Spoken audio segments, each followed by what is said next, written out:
마가복음 6장 7절의 말씀 우리 같이 한 목소리로 읽겠습니다. 시작. 12제자를 부르사 둘씩 보내시며 더러운 귀신을 제하는 권능을 주시고. 아멘. 마태복음 18장 20절 우리 한번 같이 읽겠습니다. 시작. 두세 사람이 내 이름으로 모인 곳에는 나도 그들 중에 있느니라. 아멘. 이 시간 저는 여러분과 함께 셀에 참여하는 방법에 대해서 이렇게 말씀을 증거하고자 합니다. 여러분 중에는 오늘 등록하시는 분들처럼 갓 교회를 나오시는 분들도 계시고 실제로 신앙생활을 어떻게 하는 것인지에 대해서 잘 모르시는 분들도 계십니다. 또 교회를 오래 다니신 분들도 계시고, 그래서 교회는 마치 비유를 한다면은 학교는 학교인데 지금 갓 태어난 갓난 아기부터 아주 이제 연로하신 어른들까지 한꺼번에 이렇게 공부하는 학교와 같은 그런 형국입니다. 그래서 하나님의 말씀을 준비하고 증거할 때 어디에 초점을 맞춰야 될까 곤혹스러울 때가 한두 번이 아닙니다.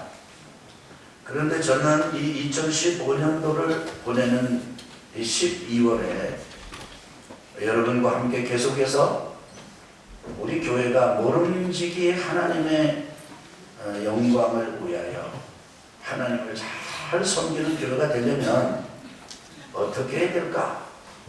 그래서 그것을 핵심 가치로 정하고 첫째 예배에 대해서 말씀을 드리고 지금은 셀에 대해서 말씀을 드리고 있습니다. 그래서 혹시 이 교회나 또 이런 일에 익숙하지 못하신 분들이 계시다 하더라도 마음이나 귀를 닫지 마시고 한번 잘 들어보시면 여러분에게 큰 유익이 있을 것이고 하나님께서 여러분에게 주시는 메시지가 있을 것입니다. 또 올해 교회를 출석하시는 분들께서도 이미 들었던 얘기, 아는 얘기라고 넘기지 마시고 한 번 더 굳은 심령의 밭을 갈아엎는 것처럼 잘 한번 받아들이시면 여러분에게는 또한 큰 유익이 되리라고 확신합니다. 그래서 오늘은 말씀의 제목이 핵심같이 두 번째, 셀에 대해서 두 번째 말씀을 드리면서 한번 저와 함께 따라해 보실까요? 셀에 참여하는 방법. 자, 우선 우리 한번 그 내용을 같이 읽어 보겠습니다. 시작. 다음의 질문에 마음속으로 답을 해보시기 바랍니다. 만약 지금 우리가 앉아 예배드리고 있는 예배당 건물이 없어진다면 온양 온천교회는 어떻게 되겠습니까? 없어지는 것입니까? 나라가 바뀌어 더 이상 주일에 모여 예배드릴 수 있는 자유가 없어진다면 교회는 어떻게 되겠습니까? 심지어 성경을 가르칠 수도 읽을 수도 없게 된다면 어떻게 될까요? 이 모든 것이 사라져도 교회는 교회여야 합니다. 초대 교회들이 그랬습니다. 그들에게는 예배당, 마음껏 예배드릴 수 있는 신앙의 자유, 완성된 성경 모두 없었습니다. 그러나 그들에게 분명히 있었던 것이 있습니다. 예수는 그리스도 구세주 메시아라는 신앙 고백입니다. 이들이 지역으로 들어가 아주 작은 교회를 시작하였고 부흥을 일구었습니다. 하나님을 사랑 예배했고 이웃을 사랑 소그룹 모임을 했습니다. 혈연보다 더 강한 영적 가정을 이루었습니다. 이 영적 가정이 셀의 원형입니다. 오늘은 이 영적 가정인 셀에 참여하는 방법을 안내해 드립니다. 여러분, 이 질문을 우리가 곰곰 생각해 보실 필요가 있습니다.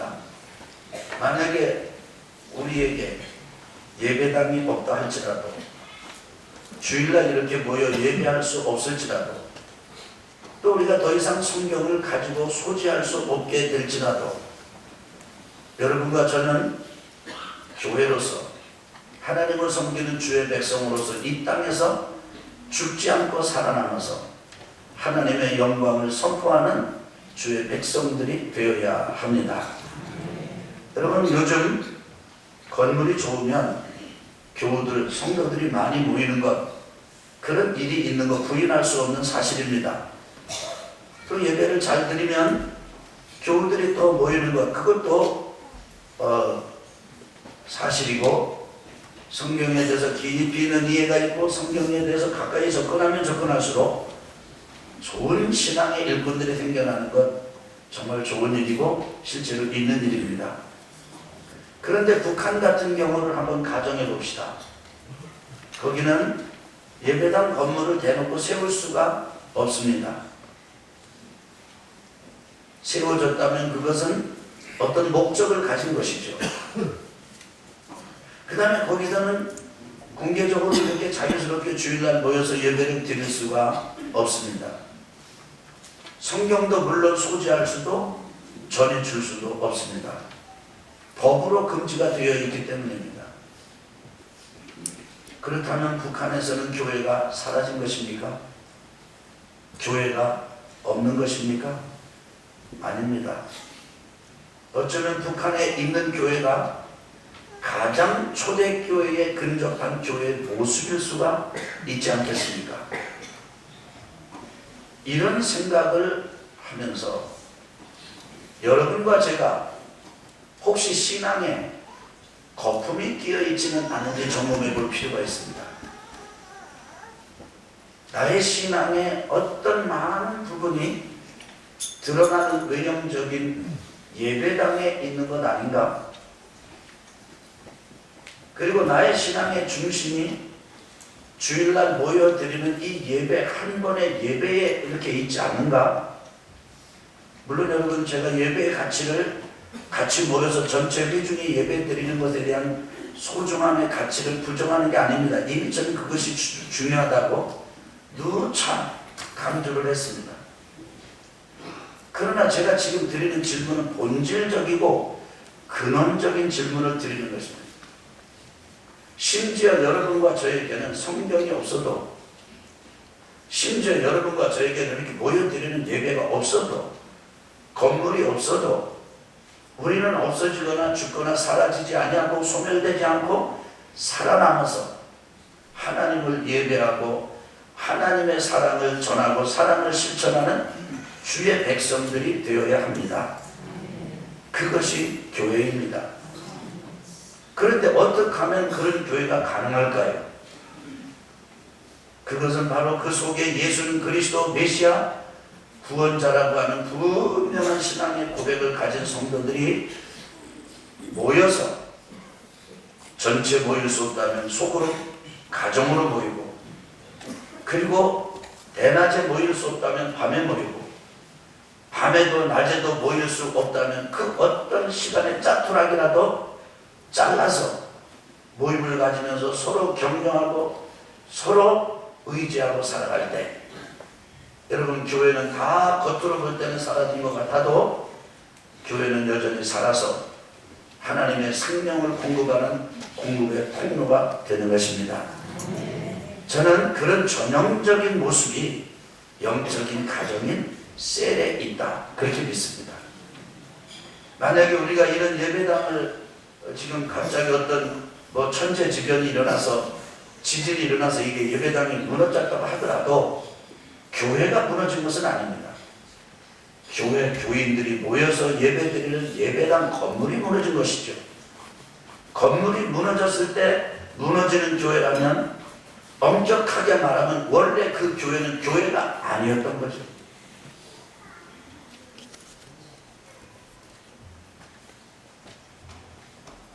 우리가 더 이상 모여서 예배 드릴 수 없기 때문에 우리가 교회가 존재할 수 없다면 원래 그 교회는 교회가 아니었던 거죠.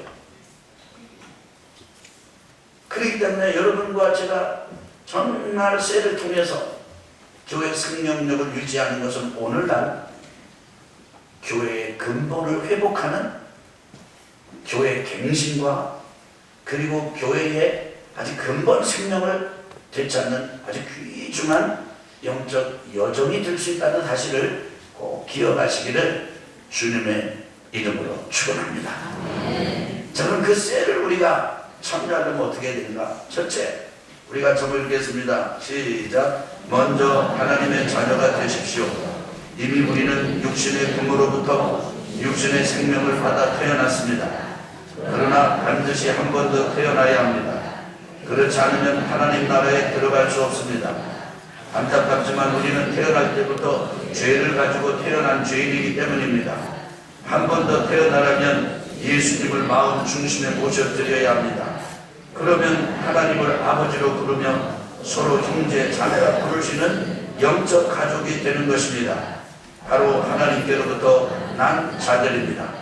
영접하는 자, 곧 그 이름을 믿는 자들에게는 하나님의 자녀가 되는 권세를 주셨으니 혈통으로나 육정으로나 사람의 뜻으로 나지 아니하고 오직 하나님께로부터 난 자들이니라. 요한복음 1장 12절 13절 말씀.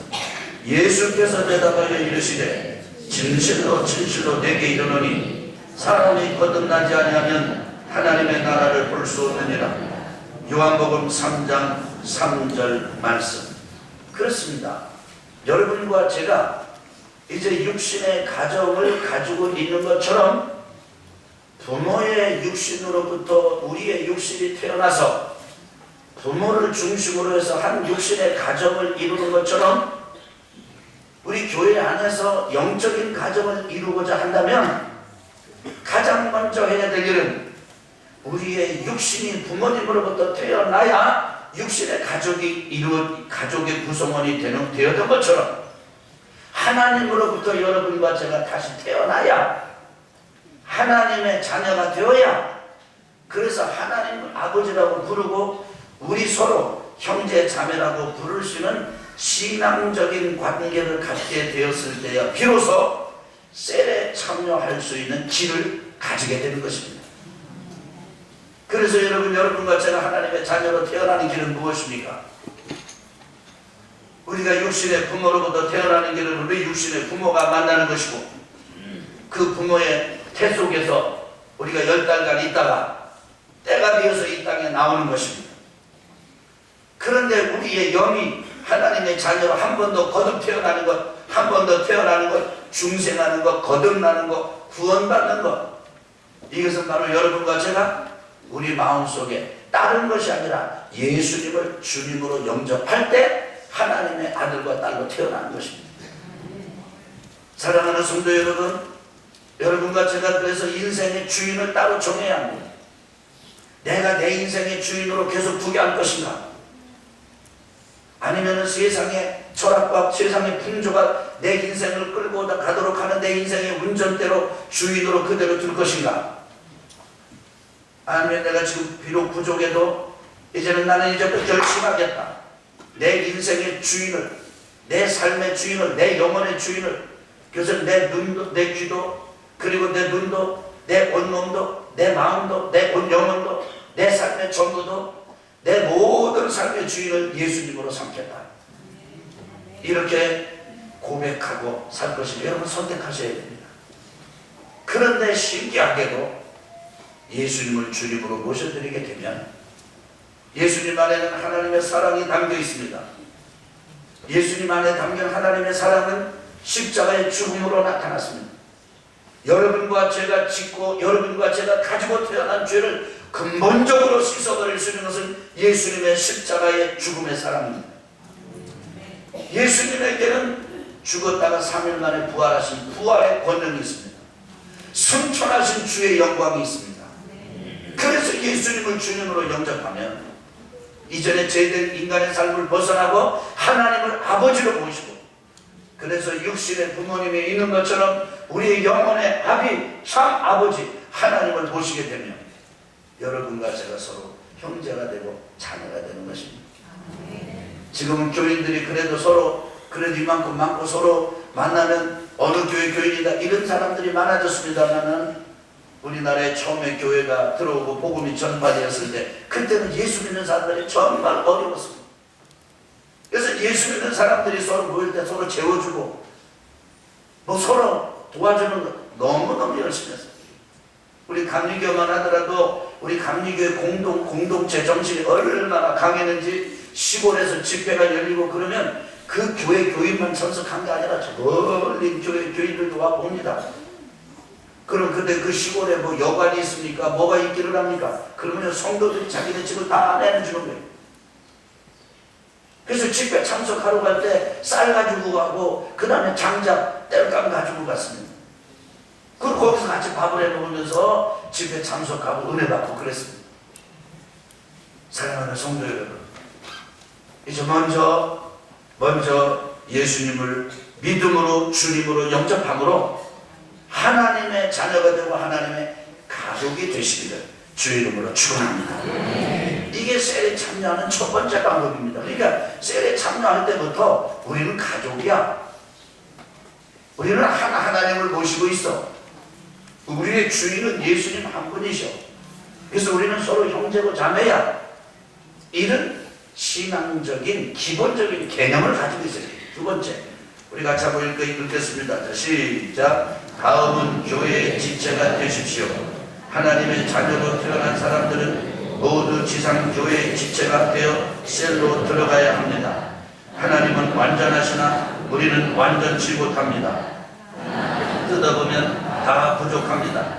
그래도 정죄하지 않고 서로 제 기름을 다할 때 합하여 온전해집니다. 성장합니다. 부족하더라도 바로 그 부분이 내가 감당할 몫이라 받아들이며 최선을 다하여 서로 용납함으로 품어 주십시오. 하나님의 나라가 이 땅에 이루어질 것입니다. 그는 어린이 곧 그리스도라. 그에게서 온몸이 각 마디를 통하여 도움을 받음으로 연결되고 결합되어 각 지체의 분량대로 역사하여 그 몸을 자라게 하며 사랑 안에서 스스로 세우느니라.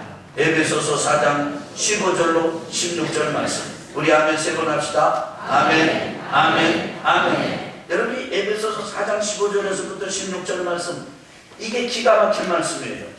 한번 보실까요? 그는 머리니 곧 그리스도라. 교회의 머리는, 온양 온천교회의 머리는 담임 목사가 아닙니다. 예수님이 머리라는 거예요. 아멘. 그런데 예수님께서 온양 온천교회 머리인데, 근데 머리 대신 그 예수님의 몸은 따라합시다. 그에게서 온 몸이 각 마디를 통하여 도움을 받음으로. 그래서 머리가 있고 목이 있고 어깨가 있고 양팔이 있고 그 다음에 다리가 있고 발가락, 손가락, 눈, 귀, 이게 다 있는 것처럼, 우리 온양온천교회 머리는 예수님이시고 여러분과 저는 머리 대신 예수님의 몸이라는 거예요. 그래서 어떤 사람에게는 오른팔인 사람이 있고 어떤 사람에게는 왼팔인 사람이 있고 어떤 사람은 다리와 같은 사람이 있고 어떤 사람은 왼쪽 다리와 같은 사람이 있고 이렇게 있다는 거예요. 그런데 가만히 보세요. 저를 보실래요? 가만히 보세요. 한번 이 오른손과 왼손을 보세요. 오른손 괜찮지요? 그런데 오른손 하나만 가지고는 제 기능을 잘 못합니다. 할 수 있는 게 있습니다. 그런데 할 수 없는 게 더 많습니다. 그런데 왼손이 도와주면 오른손은 완전해집니다. 그래서 예수님 말씀하시기를 따라합시다. 연결되고 결합되어 각 지체의 분량대로 역사하여. 역사한다 그 말은 일한다 그 말이에요. 자 보세요. 이 오른손이 연결되고 어깨랑 연결되고 결합이 돼서 이 오른손 지체의 분량, 오른손 지체 분량이 있어요. 이 지체 분량대로 일하여 그 몸을 자라게 하면, 그래서 이게 온전해질 뿐 아니라 일할 뿐 아니라 이것이 오른손이 일을 해가지고 뭐가 자란다? 몸이 자란다. 뭐가 자란다고요? 몸이 자라게 하면 사랑 안에서 뭐 안에서요?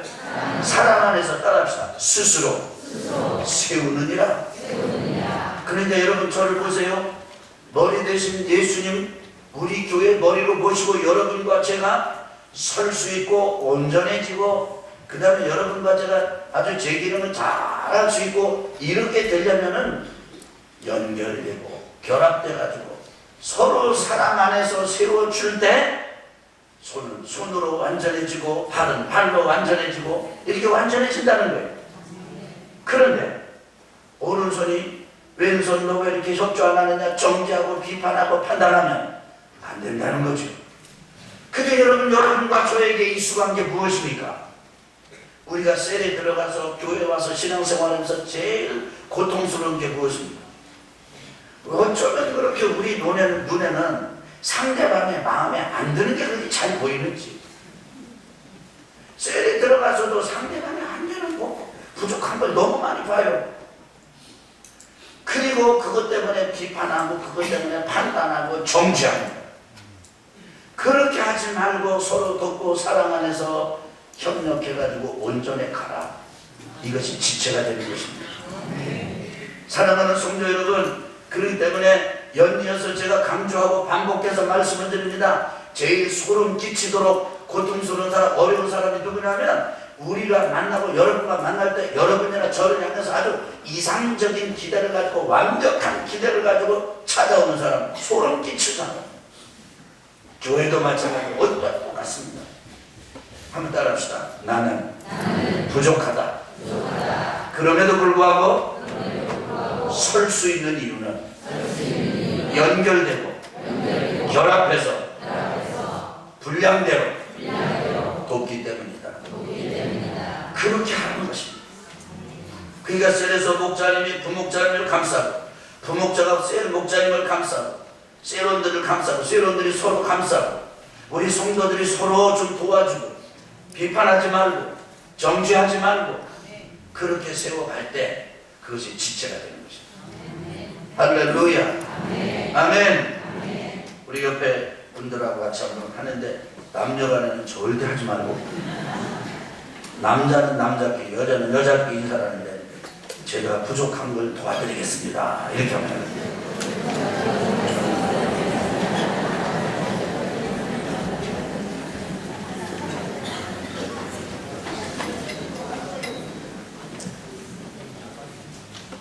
도와주는 거예요.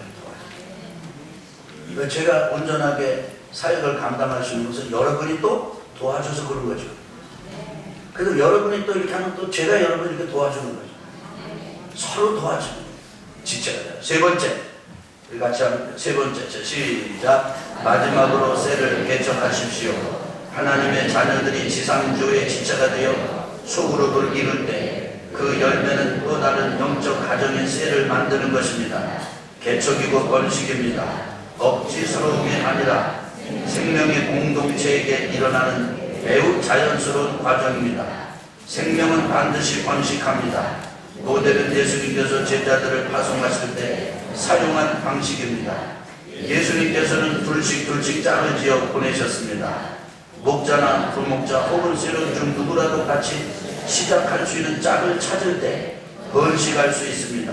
셀이 셀을 낳고 교회가 교회를 낳아야 합니다. 거기에 성령의 역사가 강력하게 나타납니다. 아멘. 이렇게 해서 이제 우리가 하나님의 자녀가 되고 셀로 들어가서 이제 자녀된 지체가 되고 나면 그렇게 신앙생활 하다 보면 서로 우리가 성장하게 돼 있어요. 그리고 셀이 반드시 불어나게 돼 있습니다. 그러다 보면 부목자가 목자같이 자라게 되고 셀원들이 부목자나 목자처럼 크게 됩니다. 여러분 셀원이 10명, 20명, 30명 됐다고 쫙 따른다고 해서 그 셀이 되는 게 아니에요. 여러분 어떻게 하죠? 우리가 6남매를 낳았습니다. 저희 부모님 밑에서 제가 6남매 중에 넷째로 태어났는데, 자 이제 저희 부모님이 이렇게 하지 않으시던 거요? 6남매 6명 되니까 우리 반 나눠가지고 우리 가정 하나 만들자. 그렇게 안 합니다. 부모님들이 열심히 먹이고 입히고 그 다음에 공부시켜가지고 기다리는데 딸은 짝 하나 신랑 만날 때까지 기다리시고, 아들은 또 짝 하나 여자 만날 때까지 기다리시고, 아이고 안 될 것 같더니 육남매가 어느새 보니까 짝을 다 하나씩 만났어요. 그래서 가정을 딱 이룬 거예요. 보니까 세월이 흐르고 나니까 이 6명의 가족들 다 생겨버렸어요. 지금 한꺼번에 모여보니까 오, 숫자가 대단해. 여러분, 교회 안에 셀도 이렇게 되는 것입니다. 그동안 우리 우리 교회는 교인들이 이렇게 모이면 야, 저 셀 맞다. 그래서 막 2명, 3명 모이는 셀은요, 아주 눈초리가 희한해요. 막 그런 목사님 저기 너무 많아요. 저기 잘라 주셔야 됩니다. 여러분, 그런다고 자른다고 해서 그게 되는 게 아니에요. 거기에 핵이 있어야 돼. 핵이 뭐냐면 2사람이 있어요. 예수님이 12제자를 부르셔가지고 3년 동안 이렇게 같이 잡숫고 같이 훈련시키시고 그렇게 하셨습니다. 야, 이게 12명 많다. 우리 6명씩 나누자. 그렇게 나누신 게 아니에요. 보내실 때 우리가 따라합시다. 둘씩 딱 짜르셨습니다. 그리고 그들이 가가지고 귀신 쫓고 복음 전하고, 그리고 돌아와서 주님 우리가 복음을 전할 때 막 귀신도 떠났습니다. 막 이렇게 보고를. 예수님께서 하신 말씀이, 야, 참 예수 얼마나 기뻤겠어요. 예수님께서. 근데 얘들아, 그러니까 예수님께서 좀 이렇게 너무 흥분하지 않도록 진정을 시키신 거예요. 다른 걸로 기도하지 말고, 그런 너희들이 하나님 나라 생명책의 이름이 기록된 증거라는 것으로 그 기록됐다는 것을 기뻐해라. 그래서 그렇게 말씀하시죠. 그래서 여러분과 제가 셀을 통해서 이렇게 해서 번식이 이렇게 성장해가지고 좋은 짝을 만나서 셀을 하나씩 개척해야 돼요. 여러분, 이게요, 그 사람이 영적으로 얼마나 성숙하고 성장하게 되는 건지 몰라요. 그렇게 될 때 그 사람은 멋진 성도가 됩니다. 승리하게 됩니다. 저는 셀에 참여하시는 여러분, 언제까지 우리는 너무 좋으니까 그래서 셀에 3년도 같이 있고 4년도 같이 있고 그 5년도 같이 있고, 그건 꼭 뭐가 같으냐면 그냥 3남매, 4남매, 5남매, 6남매 둬가지고 계속 데리고 같이 있는 거예요. 40이 지났는데도 데리고 있고 이렇게. 네, 그게 딱 번식이 일어났어요. 셀이. 여러분, 그러나 여러분 생각해 보세요. 이것은요, 교회를 성장시키기 위한 수단이나 기술이 아닙니다. 성장은 열매지. 야, 우리 한번 교회 키워보자. 여러분, 그렇게 얘기합니다. 어느 부모도 자녀를 들어서, 야, 우리 가족 말이야, 한번 80년 만들어보자. 이런 부모는 없어요. 그건 일어나는 결과죠, 결과. 그렇지 않아요? 그래서 잘 늙고 잘 교육시키고 막 번치나고 해가지고 어느 정도 있어 이게 좀 늘어나는, 자연스럽게 때가 되면은 다 나는. 이런 셀의 개척자들이 되시기를 주 이름으로 축원합니다. 그래서 저는 우리 장로님들에게도 셀을 개척하는 개척자가 되기를 권면합니다. 우리 장로님들이 안 계신가 봐요, 그죠? 우리 권사님들도 셀의 개척자들이 되시기를 축복합니다. 우리 집사님들도 셀의 개척자들이 되시기를 축복합니다. 해보면 자기가 얼마나 성장하고 성숙하게 되는지 알아요. 속썩이는 사람들을 끌어안고 그들을 위해서 중보기도 하고 그들을 돌보고. 자, 결론입니다. 굉장히 중요한 결론이에요. 우리가 참을 읽겠습니다. 시작. 기꺼이 대가를 지불하십시오. 이 시대의 인간관계는 일시적, 이기적, 기계적이며 철저하게 비인간적입니다. 필요에 따라 만나고 필요에 따라 흩어집니다. 고독과 소외, 허무에 빠져 일벌레처럼 살아가고 있습니다. 이런 사회에서 영적인 가족관계를 맺으려면 신분의 고하, 재정의 유무, 성별과 연령의 차이를 넘어 마음, 시간, 물질을 다해 인생의 희로애락을 같이 하는 대가를 지불해야 합니다. 쉽지 않은 일이지만 충분히 가치 있는 일입니다. 하나님의 놀라운 보상이 있습니다. 내가 진실로 너에게 이르노니 하나님의 나라를 위하여 집이나 아내나 형제나 부모나 자녀를 버린 자는 현세에 여러 배를 받고 내세에 영생을 받지 못할 자가 없느니라 하십니다. 누가복음 18장 29절에서 30절 말씀. 우리 아멘 세 번 합시다. 아멘, 아멘, 아멘. 여러분, 그래서 여러분들이 셀을 못하는 이유가 있습니다. 난 교회를 다녀도 난 주일날 부담 없이 주일날 한번 예배 드리고 참 그래서 참 찬양도 하고 예배도 드리고 말씀도 좋은 말씀도 듣고 마음의 평안도 오고 한 주간에 부모님들 다 틀어버리고 또 한 주간 내가 살아가고 그거 부담스럽게 셀 모임을 가고 거기 또 이렇게 오픈을 하고 이건 안 오픈하지. 요렇게 이기적이고 개인주의적인 생각을 가지고 계시는 분은 그분이 영적으로 어리기 때문에 이해는 돼요. 그분이 그런 상태에 있다는 게 굉장히 영적으로 어린 거예요. 우리 형님 누님들 중에 그런 분이 계셔도 좀 이해를 하고 들으세요. 여러분 그러시다면 여러분 아주 영적인 애기입니다. 애기. 그래서 공간 적국지 문이나다가 그러다가 그거 없어지면 헤매는 그런 애기예요. 그러면 못해요. 그런 분들은 쎄라는 게 부담스러운 거예요. 그런데 여러분 부담 없이 이 세상에서 되는 일이 있던가요? 여보, 내가 당신을 사랑하고 단 부담 없이. 그거는 아내가 남편에게 만나서 또 얘기합니다. 여보, I love you more than I can say. 노래 제목이거든요. 근데 아내가 남편을 사랑한다는다 부담 없이 사랑했다.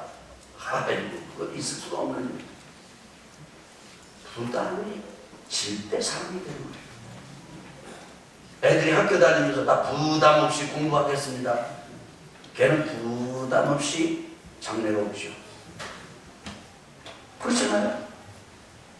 그 신앙생활도 저는 부담 없이 하고 싶습니다. 그분은 부담 없이 신앙생활 못해요. 나 예수를 믿기는 있는데 부담 없이는 못 믿겠습니다. 내가 신앙의 주권을 가지고 있는 거지 예수 당신이 내 인생의 주권을 가질 수는 없습니다. 그럼 그 사람은 하나님의 가족이 아니에요. 이게 성경이 가르치는 거예요. 그 대가를 지불해야 돼. 대가를. 첫째, 마음의 대가를 지불해. 마음을 써야 돼. 마음을 써야 돼. 두 번째, 물질의 대가를 지불해. 생각해 보세요. 우리 셀이 있는데 목자님 가정에 어떤 일이 생겼습니다. 그러면 부목자님이 목자님 가정에 가봐야 돼, 안 가봐야 돼?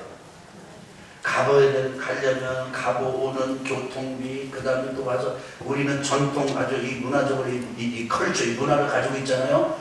부의금하고 경조비 전달하고 그런 거 하고 있잖아요. 아니 부담 없어서 나는 부의금도 못하고 나는 경조비도 못하고 그러면은 그 셀에서 여러분 우리 교회 나왔는데 이렇게 성도들이 있는데 우리 가정에 어떤 일이 있었다는 거예요. 근데 우리 교회에서 한 사람도 안 찾아와. 그러면 교회요 아니에요? 아유, 여러분 생각이 없으신가 본데 여러분 말씀 안 하셔도 이거 이해가 다 하실 거예요. 회원도 있고 그 다음에 동창회도 있고 그 다음에 뭐도 있고 근데 이 셀을 하니까 셀 안에 또 부담이 있네? 맞아요. 부담이 있는 거예요. 그 대가를 지불하는 게 신앙생활 하는 거예요. 여기 젊은 분들은 젊은 분 중에 아주 이 샤프하고 스마트한 분들은 그냥 결혼해서 지금 막 알콩달콩 시골살이 다는 자기 둘밖에 잘 모릅니다. 그러니까 옆에서 누가 와가지고 전도사님이나 부목사님이나 우리 한번 저 셀 좀 해보시죠. 우리 또 이거 해보죠. 그러면요 굉장히 막을 다 맞춰요. 그리고 우리 삶에 들어오지 말라 이거예요. 제가 우리 교회는 아니고 아주 점잖게 생긴 어른 네 분이 교회 등록을 하셨습니다. 그래서 신방을 가겠다고 그랬더니 저희 집에 오지 말라는 거예요. 뭐 오실 수고를 할 필요가 없습니다. 저는 저기 어디에서 이렇게 했는데 이제 여기 이렇게 해가지고 이제 와가지고 이제 지금 이렇게 지내고 있습니다. 제가 오겠습니다. 장로님들이 가겠다고 해도 다 거절하고 본인들만 따박따박. 그건 좋지요 뭐. 그건 좀 대단한 겁니다. 그런데 어느 날 이분이 저한테 전화가 왔어요. 근데 제가 미국에 있었거든요. 그래서 저에게 통화비가 많이 나왔더니 제가 끊었어요. 또 왔어요. 서너 번 온 거 보니까 진짜 중요한 일이에요. 그래서 제가 받았어요.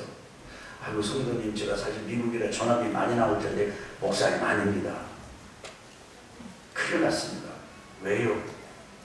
보니까 이분이 전원주택을 짓고 사셨는데 전원주택이 동네 뒤요 뒤. 근데 이분이 자기네 전원주택 어디다가 이렇게 하는데 동네 사람이 이렇게 뭐가 그러니까 좀 짜증을 냈던 거 봐요. 까탈스럽게 했나 봐요. 동네 모임에는 물론 참여했겠습니까? 안 했겠습니까? 안 했지요. 그러니까 동네 사람들이랑 갈등이 생긴 거예요. 그 동네 사람이 그분 전원주택으로 들어가는 길에다가 포크레인으로 한쪽방을 해서 이렇게 소리를 지르는데 그래서 이분이 차를 끌고 들어갈 수가 없는 거예요. 목사님 어떻게 하면 좋습니까? 그래서 저도 그때 그냥 따박따박 나오시죠. 뭐 그럴까 하다가 그럴 수는 없잖아요. 그래가지고 제가 미국에서 장로님한테 전화를 했어요. 장로님, 이러니 어떻게 하면 좋습니까? 그랬더니 그놈들 왜 그래요? 장로님들 후배가 이장이고 장인들 뭐 다 얽혀있는 거다. 그래가지고 장로님이 하다 보니까 아주 동네 사람들이랑 완전히 쳐버렸어요. 여러분 그렇게 하면 안 됩니다. 여러분 아파트 옆에 있는 사람하고 촉주면 안 돼요. 아이고 왜 이러십니까? 밑들침하고 촉주면 안 돼요. 이웃하고 촉주면 절대 안 돼요. 여러분 사이좋게 지내야 돼요. 조금 손해보면 돼요. 손해보면. 그리고 사람이 너무 이렇게 탁탁 털어내고 그러면 안 돼요. 옛날에 어른들은요 너무 깔끔 떨면 복 나간다고 그랬어요. 이거 성경에는 없는 얘기예요. 그래서 사람이 수도분하고 그냥 탑색이 있는 데도 앉을 줄도 알고 좀 이게 지저분한 데도 있을 줄 알아야 돼서 이렇게 하면 안 된다는 거예요. 근데 그분은 도회적인 생활이 너무 익숙한 거예요. 공동체 생활은 이게 익숙하지 않은 거예요. 근데 장로님들이 가가지고 다 해결을 해줬어요. 함정 메꿔졌습니다. 그분이 이제 남선교회 나오기 시작했습니다. 할렐루야. 그분이 드디어 공동체의 소중한 게 뭐를 아는 거죠. 여러분 교인들끼리 세번들끼리 어떤 일이 있으면요 병원에 가면 병원에 가고 안전합시다. 아프면 같이 가서 찾아가 주고 여러분 이거 하는 거예요. 애경조사에 가는 거예요. 그래서 거기 너무 요거 사촌에 팔촌 직계 가족 여러분 그렇게 너무 계산하지 마세요. 그냥 하나님께서 인도하는 대로 하세요. 그래서 그렇게 좀 둥글둥글하게 좀 이렇게 해서 이렇게 해야 이게 지불해야 되는 대가예요. 아멘. 옛날에 김준건 목사님이 이런 말씀을 하셨습니다. 120시간을 함께 하면은 그 사람이 100% 복음으로 동지가 될 수가 있다. 120시간은 5일에 5일 수련회를 하면서 먹고 자고 하면서 계속 뒹굴르면은 300명 모였는데 불신자 300명 전도하는 사람들이 그 CCC 멤버들이 300명을 동원을 했어요. 불신자들을 데리고 왔어요. 그래서 5일 동안 그 300명이 복음을 전하는 거예요. 그리고 같이 먹고 자고 하는 거예요. 수련회. 근데 5일이 지났는데 5일 마지막 날 저녁까지 몇 명이 믿었냐면 298명이 믿었어요. 두 명이 고집스럽게 나는 거예요. 근데 그 두 명이 한 사람은 그 이튿날 이제 파송하는데 끝나는 날 아침 밥 먹다가 믿겠다고 했고 마지막 하나는 돌아가는 버스 안에서 믿겠다고 했고 그랬다는 거예요. 실제로 목사님이 경험하신 얘기예요. 그걸 보면서 여러분 같이 부대끼고 같이 시간을 보내는 대가를 지불할 때 셀이 되는 거예요. 그래서 여러분 너무 털어내지 마세요. 그 다음에 셀 모임할 때 부담스럽게 뭘 해. 그냥 차나 한잔 끓여. 절대 그 말에 속지 마세요. 여러분 부담을 가지고 준비를 하세요.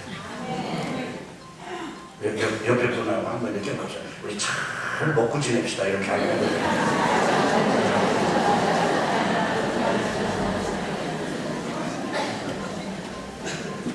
여러분 이게 참 이상해요. 오늘날 음식이 너무 많이 먹어서 탈이 많이 나는 때예요.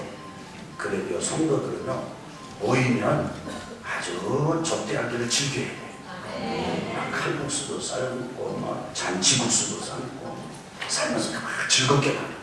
이상한 건요 희한한 신기한 일은 그렇게 말씀을 나누면서 깨달아지지 않던 게요 고구마 쪄먹고 칼국수 뿌려 먹고 이러다 보면요 이게 깨달아져요. 할렐루야. 이게 신기한 일이에요. 그래서 일단 여러분 너무 이렇게 까탈스럽게 내 영역 안으로 들어오지 말라 이렇게 하지 말고 둥글둥글하게 좀 사람이 약간 좀 허술해 보이기도 하고 그래야지 저 사람 내가 도와줘야 되겠다 이런 마음도 들지. 그냥 가면 안 돼요.